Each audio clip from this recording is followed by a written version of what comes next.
Hello everyone, আমি রিয়া। আজকে আমি তোমাদের কাছে নতুন একটা নিরামিষ রান্নার রেসিপি ভিডিও নিয়ে চলে এসেছি।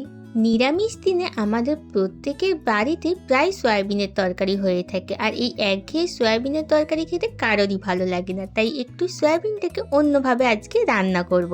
তো এর জন্য সয়াবিনটাকে প্রথমে সিদ্ধ করে নেব, তারপরে একটা বাটির মধ্যে এই রান্নার জন্য মশলাটাকে রেডি করে নেব। তার জন্য পরিমাণ মতো নুন, হলুদ গুঁড়ো, লঙ্কা গুঁড়ো, জিরে গুঁড়ো আর ধনে গুঁড়ো আর অল্প একটু জল দিয়ে ভালো করে মশলাটাকে রেডি করে রেখে দিলাম।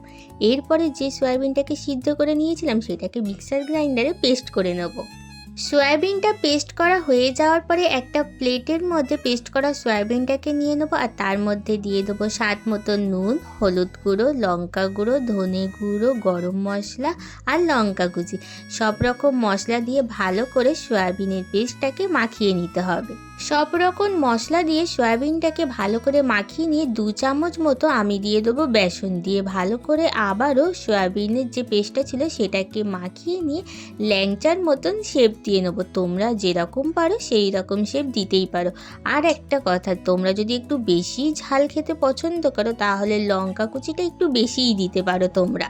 আমি একটার মতনই লঙ্কা দিয়েছিলাম, আর যেহেতু আমি সয়াবিনের কোপ্তা কারি বানাচ্ছি সেই জন্য আমি শেপটাও ল্যাংচার মতন দিয়েছিলাম।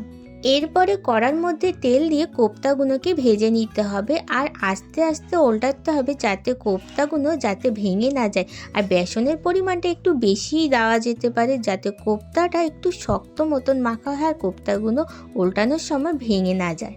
কোপ্তাগুলো ভাজা হয়ে যাওয়ার পরে সেই কড়ার মধ্যে ডুমো ডুমো করে কেটে রাখা আলুগুলোকে দিয়ে দিতে হবে। আলুগুলো ভাজা হয়ে গেলে তুলে নিতে হবে। আবার সেই কড়াইয়ে দিয়ে দিতে হবে অল্প একটু তেল, গোটা গরম মশলা আর টমেটো দিয়ে তার মধ্যে দিয়ে দিতে হবে বেটে রাখা আদা, আর প্রথমে যে মশলাগুলো জলটা আগেই করে রেখে দিয়েছিলাম সেটাকে দিয়ে এরপরে মশলাটাকে ভালো করে কষাতে হবে। কষানো হয়ে যাওয়ার পরে ভেজে রাখা আলুগুলোকে দিয়ে দিতে হবে। আলুটাকে দিয়ে বেশ কিছুক্ষণ কষিয়ে নিলে মশলায় যখন দেখব তেল ছেড়ে এসেছে একদম তখনই জলটা ঢেলে দিতে হবে। জল দেওয়ার 10-15 মিনিট পরে তরকারিটা ফুটে গেলেই তারপরে দিয়ে দিতে হবে ভেজে রাখা কোপ্তাগুলোকে। তারপরে সবশেষে দিয়ে দিতে হবে ধনেপাতা কুচি। তারপরে রেডি হয়ে যাবে আমাদের নিরামিষ দিনের কোপ্তা কারি। তাহলে আজকের এই রান্নার রেসিপি ভিডিওটা কেমন লাগলো অবশ্যই কিন্তু আমাকে জানাবে। আর বাড়িতে এই রেসিপিটা একবার হলেও নিরামিষ দিনে তোমরা সবাই ট্রাই করো। আজকের রেসিপিটা এই পর্যন্ত। দেখা হবে নিরামিষ দিনের আর একটা অন্য কোনো রেসিপি নিয়ে। টাটা।